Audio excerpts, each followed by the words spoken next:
The sonographer froze mid-scan, her face devoid of color. She did not speak, simply pressed her lips together as if silence could contain whatever she had witnessed. Then she excused herself too quickly, the door clicking shut behind her. I glanced at my wife, Emily. She offered a faint smile, brushing her hand across her abdomen. "He is likely just retrieving the physician," she said, but her voice held a subtle tremor that only I noticed. The doctor, John, entered minutes later. He did not look at Emily, only at me. "Step into the hall," he whispered. The fluorescent hum of the lights above us was the only sound, but his words eclipsed everything else. "Do not argue. Do not sign anything. Call a lawyer." Leave. The gravity of his tone pressed down on me. "Why?" I asked, each syllable sharp. He tilted the monitor toward me, revealing a single, frozen frame. "When you see this," he said quietly, "you will understand." I looked, and in that instant, something inside me broke clean, soundless. I returned to the chamber, sat beside my wife, and smiled. I did not take her hand. The drive home blurred. Emily filled the silence with words.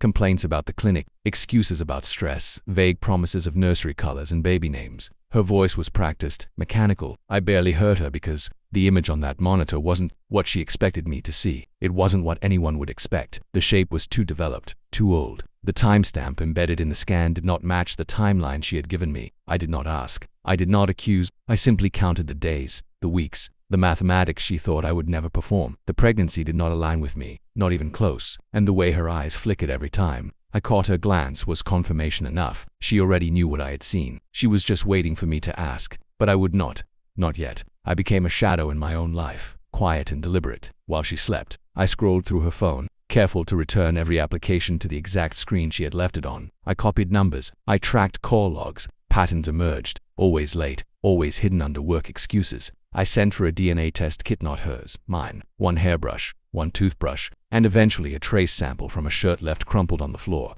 Days turned into weeks, each one stretching my silence thinner, sharper. But silence was my weapon. She did not suspect. Why would she? Men like me are supposed to demand answers, to rage, to slam fists against walls. Instead, I smiled at dinners, rubbed her back when she simulated nausea. I even painted the nursery she wanted. Every stroke was an intentional act of fortitude. Inside, my mind spiraled tighter. Every small lie she fed me, I documented. Every excuse she gave, I stored. The evidence grew like a fire waiting for oxygen. And when the envelope arrived, plain, clinical, unremarkably new, the truth was no longer suspicion. It was fact. I waited until evening. Dinner was on the table. Candles were lit. Music was low. Emily looked radiant in her rehearsed domestic act. A hand on her stomach, a smile carefully arranged. I placed the envelope beside her plate. "Open it." She blinked, hesitated, her fork stilled in her hand. "What is this? Proof?" Her lips parted, but no sound came out. The paper slid free. Black letters on white, unrelenting in their lucidity. "Not mine." "Never mind." Her countenance crumbled in slow motion. Shock, then panic, then a frantic attempt at composure. "Listen." I raised a hand, calm and steady. "No."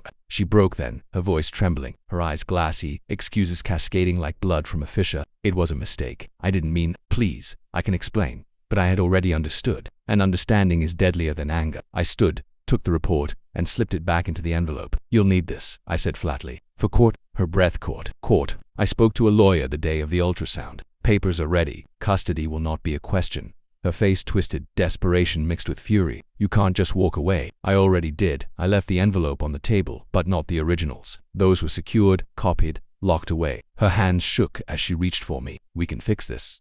I stepped back, her touch never reaching me. "You buried us the moment you thought I wouldn't notice, and you were wrong." She crumbled into tears, broken sobs. To me, the sound was nothing more than static. The aftermath. I had one without shouting, without striking, without pity. The house was silent when I left. No suitcase, no backward glance, just my keys, my wallet, my freedom. Outside, the night air felt sharper than it had in years. Clean. I thought about the nursery upstairs, the painted walls, the carefully folded clothes. All of it built on lies, all of it meaningless now. She would live in the ruin she created, and I would never set foot inside that residence again. Betrayal has a sound, but it is not the clash of rage, nor the scream of heartbreak. It is quieter, like a door closing once and for all. And mine closed that night without hesitation, without regret. The child was never mine, but the silence that followed was, and it was the only inheritance I left behind.